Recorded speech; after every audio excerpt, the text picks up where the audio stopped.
Adversários do ex-presidente Jair Bolsonaro, ministros do STF e jornalistas foram alvos de espionagem por servidores da ABIN, presos pela Polícia Federal nesta sexta-feira. O grupo teria usado o sistema espião entre 2019 e 2021 durante a gestão de Alexandre Ramagem. De Brasília, repórter Janaína Camelo. Ao todo, a Polícia Federal cumpriu 25 mandados de busca e apreensão em 5 estados: Santa Catarina, Paraná, São Paulo, Goiás e Distrito Federal. 2 agentes da ABIN foram presos preventivamente: Rodrigo Colli e Eduardo Arthur Izique.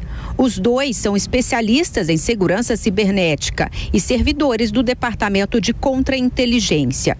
Eles foram encaminhados à Superintendência da Polícia Federal, onde ficarão detidos pelos próximos dias. Outros 5 funcionários da ABIN foram afastados, entre eles o atual número 3 da agência, Paulo Maurício Fortunato, secretário de Planejamento e Gestão. No endereço do secretário foram encontrados mais de $170 mil em espécie. A operação foi deflagrada a pedido do Supremo Tribunal Federal para investigar o uso ilegal por servidores da ABIN de ferramenta de espionagem que permite acessar a geolocalização de celulares. O mecanismo de tecnologia israelense foi comprado ainda na gestão de Michel Temer. Segundo as investigações, a utilização indevida do sistema aconteceu entre 2019 e 2021, durante a gestão de Jair Bolsonaro. Na época, a ABIN era chefiada por Alexandre Ramagem, hoje deputado federal pelo PL. A denúncia investigada pela Polícia Federal mostra jornalistas, adversários políticos do então presidente Jair Bolsonaro e até ministros do STF espionados. O aparelho foi capaz de monitorar mais de 30 mil celulares, mas boa parte dos dados foi apagada. A suspeita é de que o sistema de geolocalização de uso do Estado tenha sido utilizado para fins políticos. Em nota, a ABIN afirmou que em fevereiro deste ano concluiu o trabalho para verificar a regularidade do uso da ferramenta, que em março abriu sindicância investigativa e que desde então os dados dessa apuração vêm sendo repassados para a Polícia Federal e para o STF. A agência reitera que a ferramenta deixou de ser utilizada em maio de 2021 e que sua atual gestão e servidores têm compromisso com a legalidade e o Estado democrático de direito. Em repercussão à operação, a Câmara dos Deputados quer ouvir o atual diretor da ABIN, Luiz Fernando Correia. Ele foi chamado a comparecer à Comissão Mista de Controle das Atividades de Inteligência na próxima quarta-feira. No Senado, o presidente Rodrigo Pacheco também se manifestou. Eu acho que o trabalho da Justiça deve ser um trabalho independente, igualmente da Polícia, de investigação, e pelos indícios apresentados do uso de uma instituição de Estado para esta finalidade de perseguição política, é algo gravíssimo que deve ser exemplarmente reprimido. Além das prisões, afastamentos e mandados de busca e apreensão, cerca de 20 pessoas foram intimadas a depor na sede da Polícia Federal, em Brasília. Bom, Dora Kramer falando sobre esse caso que movimentou a política no Brasil nesta sexta-feira. Claro que a apuração precisa seguir, mas o quanto é grave essa denúncia e esse envolvimento da ABIN nos últimos anos?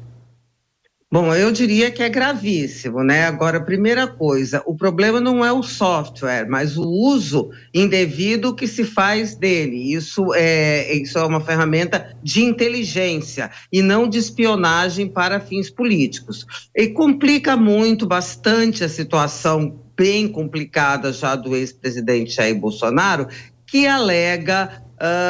a defesa dele alega que esse episódio é uma demonstração de perseguição política. Essa versão não é ajudada por aquela reunião, famosa reunião, onde o presidente reclamou, reunião ministerial, onde o presidente reclamou que ele precisava de um sistema alternativo de informações. E naquela mesma reunião, ele queria, naquele ambiente, queria nomear para a Polícia Federal Quem? Exatamente esse Ramagem, que hoje é deputado federal e que na época que essas coisas aconteceram, chefiava a ABIN. E esses episódios todos resultaram, quer dizer, deflagraram aquela discordância que acabou dando na saída do Sérgio Moro do Ministério da Justiça. Então, é algo que só se vê e só se...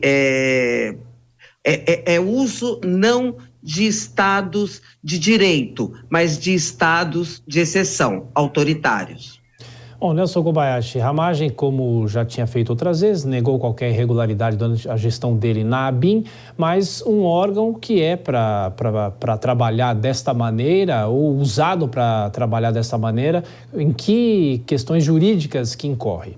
A gente precisa se lembrar, Thiago, que a ABIN, diferentemente das polícias, ela não faz investigação de fatos tidos como criminosos. A ABIN é uma agência de inteligência, ou seja, naturalmente ela terá acesso a informações privilegiadas sem que haja uma investigação ocorrendo, sem que haja um crime a ser investigado. A ABIN, como agência de inteligência, ela se antevê, ela é cautelar, ela antecede a qualquer tipo de risco. Por isso é que tem um sistema todo de inteligência que precisa estar em alerta o tempo todo. Há aí uma questão, né? Qual é a linha de acesso a informações sem crime a ser investigado e qual é a linha que é ultrapassada para a utilização desses mecanismos para espionagem? Eu não sei dizer, é algo muito difícil que só a investigação agora que está correndo pela Polícia Federal poderá indicar. Quais foram os gatilhos que levaram a ABIN naquela ocasião a acessar dados de fulano, de ciclano, de autoridade A, de autoridade B? Será que havia algum risco, algum alerta para que esses dados fossem abertos, fossem investigados, fossem acessados? E mais, para quem foi passado esses dados? Para quem é que recebeu? Foi a autoridade política? Foi o presidente da República? Ou foram os órgãos de inteligência? Tudo isso agora a investigação é que vai desenrolar. Uma coisa é fato, a ABIN também não pode ser banalizada, ela tem que ter acesso a informações privilegiadas. Por outro lado, se foi utilizada como mecanismo de espionagem, nós estamos diante de um fato gravíssimo que precisa ser processado, investigado e, se tiver responsáveis, que sejam condenados.